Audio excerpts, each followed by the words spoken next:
Oi, gente, boa noite. Eu sou Vanessa e a Inayane tá aqui comigo. Boa noite, pessoal. Sou a Nayane. A gente vai falar sobre as organizações internacionais e as organizações não governamentais, que são as OIs e as ONGs.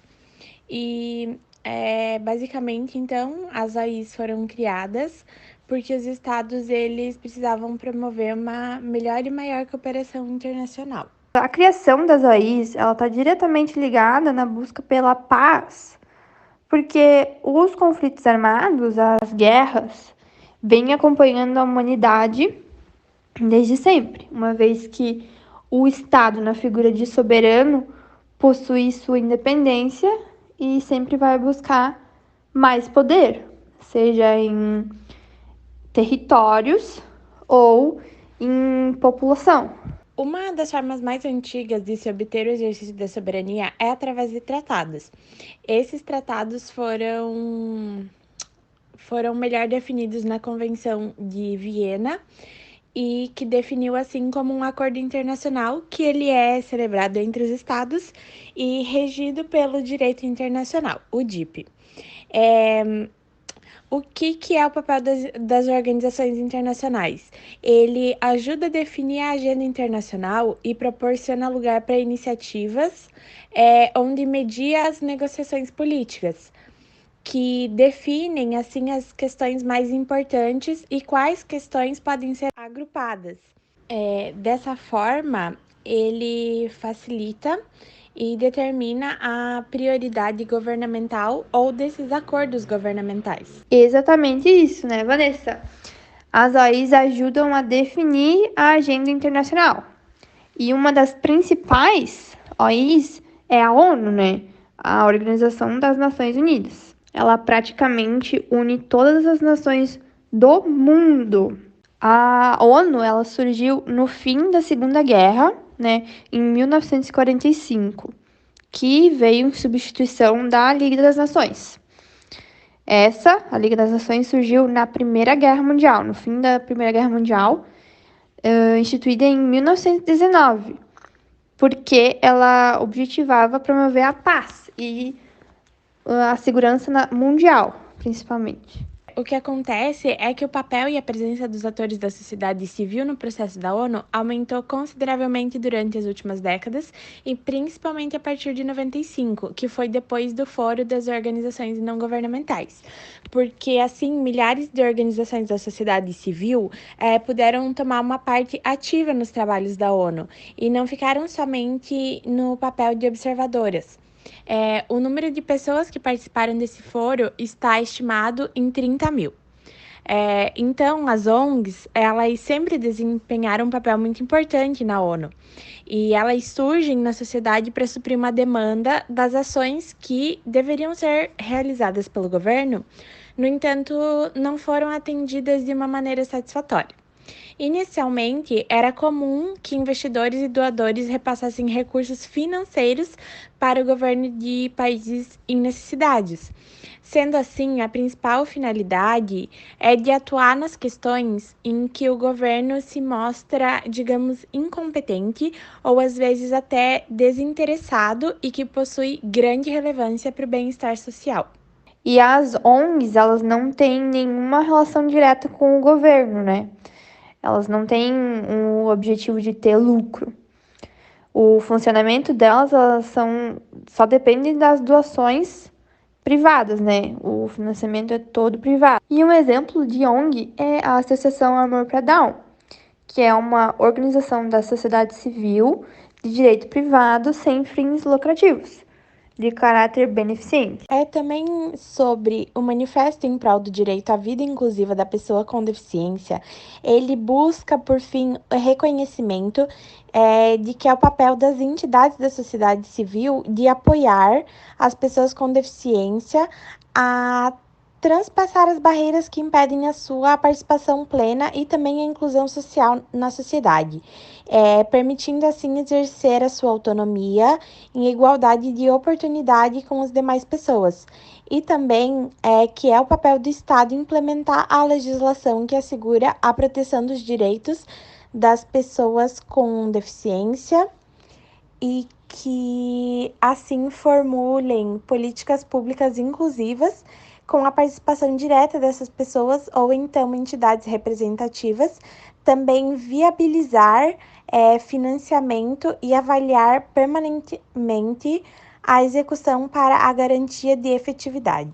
Isso, e em contradição com esse manifesto, existe um manifesto do movimento da luta das pessoas com deficiência contra um projeto de lei, o 1615, que passa a considerar pessoas com visão monocular como pessoas com deficiência, que assegura às pessoas com visão monocular os mesmos direitos e benefícios previstos na legislação para pessoas com deficiência.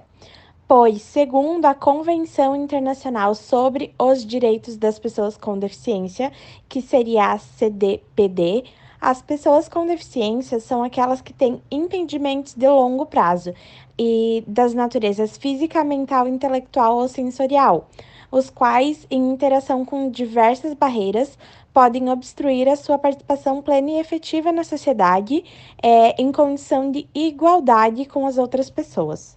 Os autores desse manifesto defendem que as pessoas que têm deficiência visual, física ou auditiva não se dão em grau que ocasione perdas funcionais consideráveis. E por isso são diferentes das pessoas com deficiência, realmente. Porque uma pessoa com visão monocular, cega de um olho, tem a funcionalidade integral preservada, porque ela pode realizar as diversas atividades da vida diária e do trabalho com uma certa segurança e autonomia. E elas podem até obter a Carteira Nacional de Habilitação, a CNH. E nesse documento também é citado várias políticas públicas que podem ser instaladas para realmente auxiliar as pessoas com cada deficiência, sabe? A conclusão desse documento é que os autores defendem que as pessoas monoculares não necessitam de nenhuma adaptação e caso esse projeto de lei fosse para frente, só estaria dando uma vazão na concorrência realmente desleal da disputa das vagas reservadas às pessoas com deficiência, porque elas passariam a concorrer com pessoas sem nenhum comprometimento funcional. Que, aliás, nós trouxemos aqui uma entrevista com o administrador dessa ONG para mostrar para vocês e especificar quais foram os objetivos deles, né? Quais foram os objetivos da criação da associação e como surgiu e como que atua hoje na sociedade. Como surgiu o Homem-Prodal? O projeto ele começou com um grupo de mais ou menos 10 famílias que um dia se encontraram num shopping, né? E aí começaram a conversar e chegaram à conclusão assim que as mesmas dificuldades que um casal passava, o outro casal também passava com o filho. Por quê? Porque não tinha um lugar onde tivesse um atendimento especializado. Que eles acreditavam que os filhos tinham um potencial, né? Mas que dentro, eu vou colocar aqui o nome da PAI, porque justamente assim foi um dos motivos, né, que levou os pais a lutarem, porque muita gente pergunta para nós assim, mas por que outra instituição se já existe a PAI, né? É que a PAI ela trabalha com todas as deficiências e os pais perceberam que os filhos eles com síndrome de Down, né, se eles estão dentro de um ambiente onde tem várias deficiências, eles começam a imitar o comportamento dos outros e eles não conseguem evoluir no potencial que eles têm. Então os pais perceberam isso e achavam que um lugar onde se tivesse só síndrome de Down e fosse especializado, eles conseguiriam um resultado melhor. E aí fundaram a Associação Amor para Down em março do ano 2000. E ela ficou do ano 2000 até o ano 2007 só com o registro no cartório, mas ela não tinha sede, não tinha profissionais contratados. Então os pais faziam assim, convidavam um psicólogo que sabia sobre síndrome de Down, no final de semana ia na casa de alguém falar sobre síndrome de Down na área da psicologia. E a mesma coisa com as outras especialidades, né? E aí, em 2007, a Promotoria de Justiça aqui de Balneário Camboriú estava depositando um dinheiro na conta da instituição e notou que a instituição não estava utilizando o dinheiro. E aí chamou o presidente e disse assim, olha, se vocês não forem utilizar, a gente vai pegar o dinheiro da conta e dar para uma outra instituição. Foi aí que eles alugaram uma salinha perto da Igreja Matriz aqui em Balneário, de dois cômodos, e começaram a atender essas 9 crianças das famílias que fundaram a associação com um fisioterapeuta e uma fonoaudióloga. Sim. E aí foi onde começou. Em 2008, aí eles conseguiram um recurso da Secretaria de Saúde e do Conselho da Criança, e aí começaram a ter que prestar contas de recurso público. E o amigo que era presidente, ele é veterinário, e eu sou professor de administração da Univale, contador, ele me chamou para dar um socorro, né? E eu disse assim, eu fico 4 meses, treino alguém e depois eu estou fora. Né? E desde 2008 eu estou na instituição, né? Eu acabei incorporando, me apaixonei pelo trabalho e descobri que é isso que eu gosto de fazer. Enfim, e aí a gente se reuniu, fez um planejamento estratégico, que naquela época, o que eles queriam? Eles queriam ser uma instituição de referência em síndrome de Down e queriam ter uma sede própria. Esse era o sonho. E aí a gente foi trabalhando, né? E hoje a gente tem esse espaço aqui que você está visitando, que foi doado para a instituição, e a gente começou a construir também em Itajaí. Até dezembro desse ano tá concluída a obra em Itajaí, maior que essa aqui, e que vai ser inaugurado como centro de referência regional em síndrome de Down, reconhecido pela Fundação Catarinense de Educação Especial. E quais são as áreas de atuação do projeto? Então, a gente atua na área de saúde, educação e assistência social. Na área de saúde, a gente tem toda a equipe interdisciplinar recomendada, né? Que é basicamente psicólogo, psicopedagogo, terapeuta ocupacional, uma médica neurologista, fonoaudióloga, né? E daí na área da assistência social tem uma assistente social, uma agente social e a psicóloga que também dá apoio, e aí a gente trabalha também com as famílias, né? Pai, mãe e família extensa também. E na área de educação que a gente tem a psicopedagoga que atua junto aos colégios e orienta professores, propõe conteúdos adaptados, né? E aqui dentro da instituição a gente trabalha muito forte na alfabetização. Por quê? Porque a instituição tem como visão, né, para as pessoas com síndrome de Down, autonomia e independência. A gente tem um sonho de alguns anos, a gente tem moradia independente, que eles têm um espaço onde eles tenham lá o seu apartamento, lógico, sempre com apoio que vai precisar, mas que eles possam morar sozinhos. Claro. Esse, vamos dizer assim, seria o sonho máximo que a gente teria. Né? E a gente trabalha para isso. Sim, e como é que eu posso perguntar isso? Qual é o engajamento do público, que não sejam tipo os pais dos alunos? Bom, a gente tem um problema que primeiro que é o engajamento das próprias famílias. O engajamento é pouquíssimo. As pessoas veem mais a instituição como mais um lugar onde eu posso ter atendimento do meu filho, né? E não se engajam no movimento. Sim. Tanto que a gente acabou de renovar o nosso planejamento estratégico. Sexta-feira passada a gente fez uma reunião e nesse planejamento uma das diretrizes que a gente tem é de melhorar esse engajamento das famílias. Vocês enfrentam muitos tabu? Nós, como instituição, não. Né? Mas os alunos, como instituição, a família... a gente tem até uma receptividade bastante grande, tanto com as famílias como com a população, né? Isso não há problema.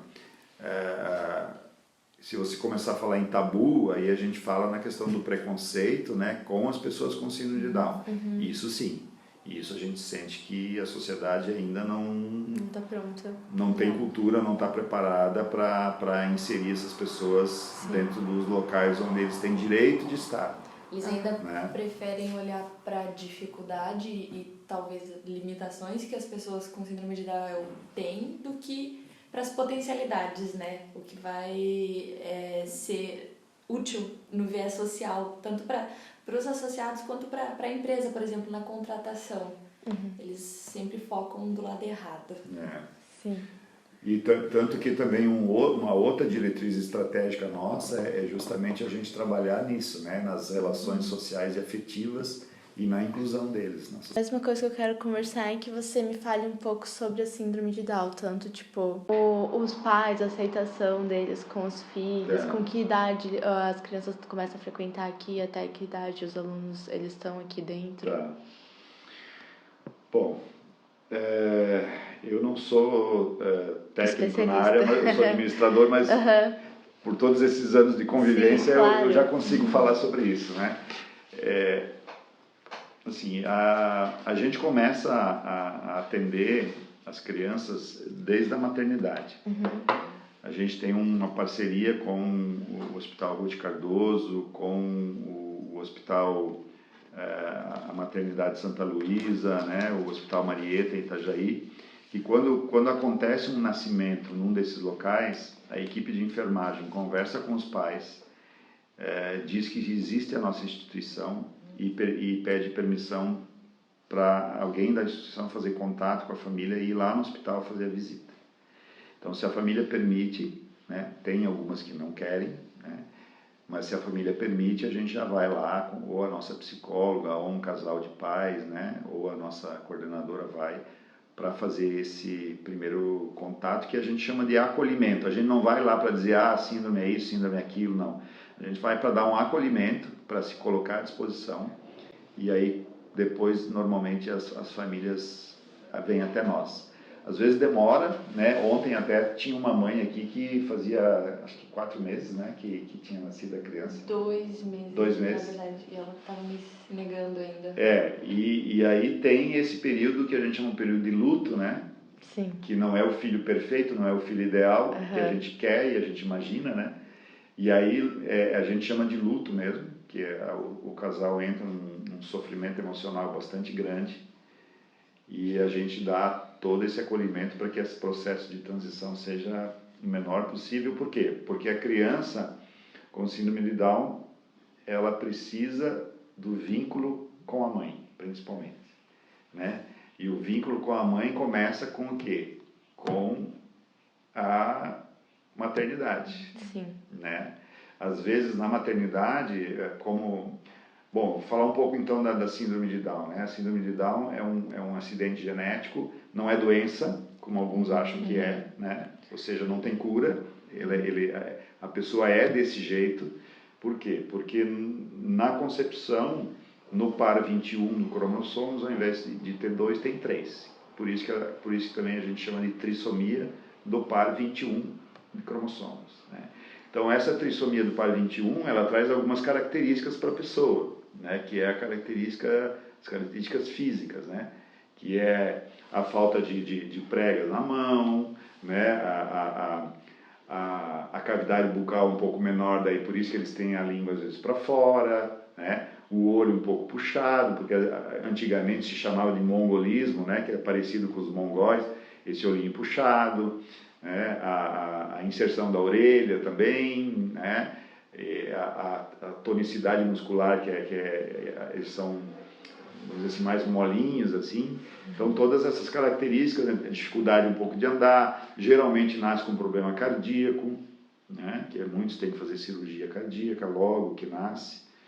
E depois a deficiência intelectual, que depois no processo de aprendizagem tudo é mais complicado, tudo é mais difícil, né? Como é uma deficiência intelectual, o processo cognitivo ele tem que ser trabalhado de forma diferente.